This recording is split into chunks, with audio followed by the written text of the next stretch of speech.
I am excited about the Conor McGregor Nate Diaz fight. I talked about it a little bit last week. If you're watching this on Saturday, the fight is tonight. For me, it's Thursday, so it's a few days from now.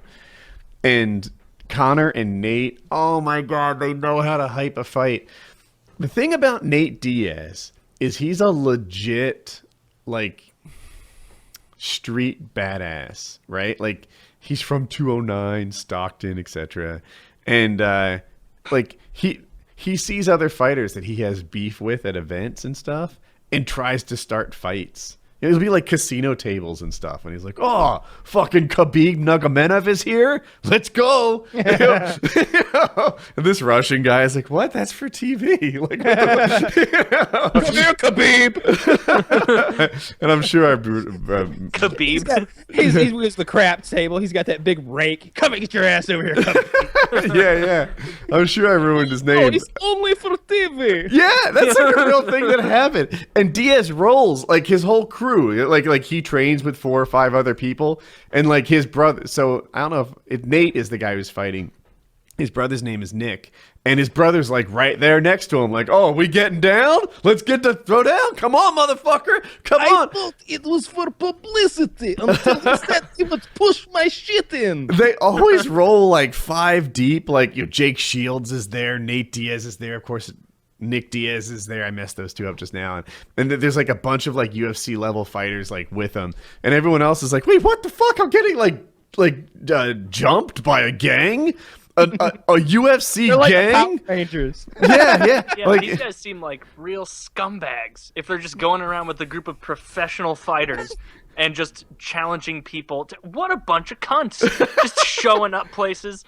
Poor Igor just trying to enjoy a little bit of the good American life before he has to go wrestle in the USSK wrestling league over there in Russia. it's all real too. Like they get Igor mad. just look for one day to enjoy himself in new country. Other fighters are hyping fights, and they're like, those are fucking wolf tickets, man. Wolf tickets. I didn't know what wolf tickets were. Apparently, wolf tickets is when you're buying into fake hype. He does not sell wolf tickets. He is just fucking like, he really wants to beat this guy. Conor McGregor talks trash, right? He's like, oh yeah, he's making cholo gang symbols with one hand, but he teaches kids Brazilian jiu-jitsu on the weekend. So he's making balloon animals with the other hand. And Nate Diaz is like, what the fuck is that, man? What the fuck does he mean by that? I felt like that was a prepared statement.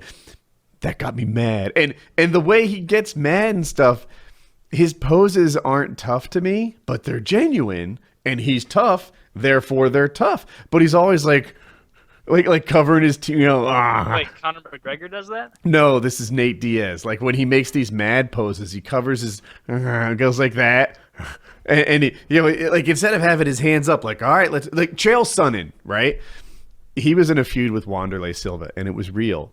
And Chael Sonnen is there in like Is that Bigfoot Silva? No, it's a different guy. They call him the Axe Murderer. Anyway, Chael is in like flip-flops, jeans, and like a sleeveless shirt of some sort. And Wanderlei, on the other hand, is tired of Chael talking trash, right? So he shows up in board shorts with a mouth guard. Like he carries a mouth guard around with him. And he's also got like a sleeveless shirt on. And he's talking shit to Chael. Like, I'm going to fucking punch you in the face. Come on, man, you and me. And Chael is like, you can't get this close to me. Like, look, you can pretend you're tough and everything, but you can't do it from 1 foot away. I can't let you get that close to me. And he kept like closing the distance. And I don't know if Chael took a step backwards or whatever, but he's like, hey man, you can't get that close to me. And then he did. So Chael he double legged him, put the guy on his back. It was greatest thing ever. And he's like, what am I supposed to do? The guy showed up in board shorts and a mouth guard in ways. And he's trying to take him down. And he's threatening to beat me up. Like, it's go time. Nate Diaz. Chael was probably like, he's lucky I didn't just shoot him. Stand my ground. Chael is from a bad area, too. It's called West Lynn, Oregon. There were years where his father made less than $100,000. So that's like his big thing. Dude, place. You don't understand. Rough place. People drop bubblegum wrappers. Jaywalking was rampant. They don't even care. Yeah. Like right in a cop's face, gun wrapper. I know. It was rough. It was dark. Barely but made it out of that hood. apparently Stockton, I don't even know like California towns or anything, but it's rated as one of the worst places to live in America. How does Detroit not own places 1 through 50? But so Nate legit is like trying to fight at different press conferences and stuff, and Conor just kills everybody. But Nate is so much bigger. He's taller, he's bigger, he's stronger. I believe Conor's more skilled, especially since they both seem to prefer striking. And Conor is amazing at it. He was a pro boxer, and he's got these crazy question mark kicks. So, amateur fight analyst. Go on. Here. Isn't he slower? Conor seems Nate? so fast and so able to like get inside and do his damage and then get out before it's too late. Isn't Nate too slow, especially since he didn't have a training camp? We're gonna find out. To me, like I should know better than to bet against Conor. He always seems to win, but Nate's so much longer. Like I don't. The way Conor's got the kiss of death in that left hand, right? That's what. Conor could kick him. Conor could take him to the ground. Is Conor better on the ground? No. No. Nate is pretty good on the ground. He doesn't seem to go there in his recent fights, but Nate is jiu-jitsu black belt, and I Conor really is one want of to those. see Conor beat the shit out of that guy. After might. just hearing the story You might. told of them being dickheads patrolling around random people in a big group of fighters. What a dick. What a dick. It's true. Those are real dick moves, but the MMA world loves them. They Let's just make our love. predictions. I say Conor kicks him in the fucking head and knocks him out. Or he kicks him in the body, stuns him, and then hammers him into the ground. I say a kick is what does it. I say. I'm going to say that Diaz knocks him out in the first round. Or, no, he submits him in the first round. And I'm going to say that because nothing that I want to happen in sports ever happens. I'm going to say Nate Diaz wins 3 out of 5 rounds in a decision victory. What Oh, the disappointing realistic fight. prediction. Jesus. Yeah. That makes I'm me sorry. not want to buy that pay-per-view now. Like even hearing that as a I possibility. think Conor's going to have a real hard time hitting a guy that big. Like the way Nate Diaz is like, you beat up 3 midgets and now you think you're something. Because Conor, he has a frame that allows him to cut so much weight. And he looks like sickly on weigh-in day. But then overnight, he looks like a badass. But he cuts more than everybody else. So like Mendez, remember that guy we saw? He beat him in Chicago. Yeah. He could walk up to Mendez and just about put his chin on top of the guy's head. Nate can just about do that to Conor. I mean, it's not like straight up, but he'd lift his chin, and I bet he could do that. Well, I look forward to seeing this. What are the undercard fights? And let me ask you this about this one specifically. I keep hearing about a Bisping fight with Silva. Is that the same night? No, that happened. That was What a week was before. what happened? Bisping won 3 rounds. So he won 3 out of 5 for a decision win. Okay. Yeah. I just reading what I read on the subreddits. I hear a lot of people say that Bisping would have had a much greater career if it weren't for people who use PEDs. Is that something you buy into? 100%. So performance enhancing drugs, steroids typically, and if you look at Bisping's career, like all of his big losses are to people who didn't just do roids, but like got bust. They're like the super. It was what made them what they were. They were known for being roid users. Chael Sonnen, now that he's retired, is like, I was on all of it. I am an expert in performance enhancing drugs, and I love them. They're responsible for my career. And That Dan fight Henderson, holy shit, the guy's like 47, and he's just perfect specimen, etc. Maybe he's 44, something. He's really old. Chael, Dan Henderson, of course Silva, who he always wanted to fight all this time. Once the USADA testing comes up, Silva's getting popped for being a steroid, a fucking pedhead. Is that Anderson Silva? Mm-hmm.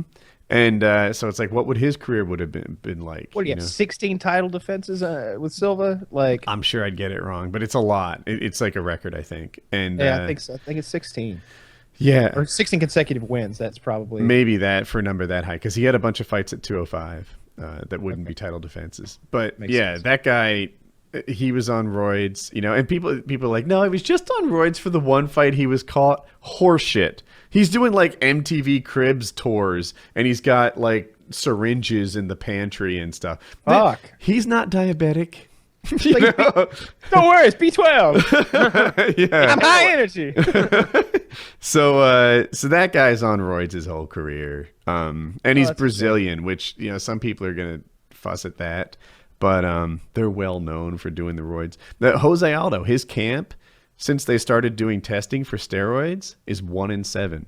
And Jose Aldo himself, like, they came in there to test him for steroids in this Brazilian camp. The Brazilians, they do a lot of steroids. Not that Americans don't. We got Chael Sonnen, but they went down there to test him, and he like hid or wasn't there or something. They like called ahead. So then the next day they go to test him, and he doesn't show up in time. And then like day 3, or then in that afternoon they finally test him, and he trips and spills his urine sample. Right, it's a professional fighter who can't navigate like a bathroom. Yeah, a doctor's hallway. Yeah, well, they came to his gym. They go find him. He tripped and spilled his urine sample, so now he gets another day, and this stuff is washing out of his system. And then on day 3, they give him a urine. On day 3, they eject the guy, saying that he doesn't have a visa to work in Brazil, so he doesn't have to give the urine sample. And then like they test him a week later with some local guy, and by then he's clean. Fucking dirty. And how are they supposed to really gauge the best of the best in a sport like this, where, like you just said, I don't follow it very closely, but I've heard of Chael Sonnen before. As far as I know, he's like known to be a good fighter. There's the fact that he came out after he retired and is kind of saying, "Oh yeah, all that great shit that I did is because I was doing steroids in part." I don't think does that change their legacy in UFC at all? It does taint their legacy, and he retired because he got caught for steroids. So he's like, "Oh, that ended his career." You know more about it than I do, but I feel like with someone like him, it almost doesn't stick to him because his thing is being like, he's the Donald Trump of the UFC. He's the guy just talking so much smack and so much shit and being really petty, and he has a sense of humor about it at the same time. He's got so many funny little one-liners and quips, and at the same time, he's seems like he's too old to even still be in the game. But he fought John Jones like 2.5 years ago or something like that, and came this close to taking the belt from him on a technicality because Jones literally ripped his own toe off in the ring while they were wrestling around, and while Jones is beating up Chael, he tears his own toe off. Yes, and I'm not exaggerating. It was dangling but like that. Yeah. How did he tear his own toe off? It got twisted on the mat at an angle, and it like twisted like that way, twisted that way and torn off. And the thing about it was, it happened with I'm going to say 25 seconds to go in the entire fight. And during that 25 seconds, they're round. Fighting. Yeah, I thought it was in the fight. No, he at the end of he managed to. Maybe you're right because it's kind of the same thing. Yeah, he beat Chael with like 10 seconds left in the round. If it went to the end of the round, then he wouldn't be able to answer the bell. Yeah. Does that mean that you lose, or that it's? It means Chael would have won. He couldn't have continued to fight without a toe, regardless of the fact that he'd been doing well. He'd won every round. But if you're in round 3 and or whatever, and you don't have a toe, you can't go to round 4. and on that technicality, that ridiculous little thing, Chael would have been the champ, and Chael's not supposed to be the champ. But I wanted it so much. I wanted to hear what he said. I wanted to know. He could have been really gracious and said, I grant him an immediate rematch. He might have been like, God ordained me to be the champion. Retire on the spot. I'd have retired on the spot. He you know what? I came in here. I beat the best. I left him a broken man. We'll see if he ever walks again. I'm out. Yeah. Retired. I'm gonna go to my Fox commentator job, or I'm gonna go talk on Sports Center, and I'm gonna make some money there with a belt. But Conor is fighting Nate this weekend or tonight, and it is one of the. I talked about it last week. I don't want to repeat myself too much, but you don't always know if there's going to be a super fight, and Conor shows up to fight every time. If Conor's gonna fight, He's had real injuries. He's had a blown ACL. He's had a thumb he can't move, and he still shows up in fights. And thanks to Conor, even though his opponent dropped out, he just picked up a new one, went up 15 pounds, but actually 25 pounds from his normal weight. He's still fighting the guy, and it's pretty amazing. So I'm very excited. And you asked about the undercard. Miesha Tate is fighting for the title against Holly Holmes. She's the woman that beat Ronda Rousey. Oh, I know who that is. Yeah. I only know who Miesha Tate is because I've heard you say her name. And then, does she have a chance? Yes. Yeah. I think my money's on Holly, but Miesha Tate is definitely game. She could, she's on some nights she could have beat Ronda, I guess. But yeah. Well, looking back, seems like on a lot of nights, a lot of those people could have beat Ronda after that fight. Ronda beat Miesha Tate twice, so score's kind of posted there. Okay, I didn't know. Yeah, that's fair. But I mean, heck, she went into the third round with Ronda on one of those fights. Like, things can happen. Mm-hmm. But well, where do you stream it if you don't want to buy it? Like what website? I would never do such a thing, of course. No, I wouldn't either. Just so I do know to avoid it. Right. Yeah, if you wanted to make sure that nothing like that ever happened to you, you don't accidentally go to the wrong site. Some people are known to look for like a Twitter hashtag, like hashtag UFC 197, and just search there. And a lot of times, people like that would be advertising their stream.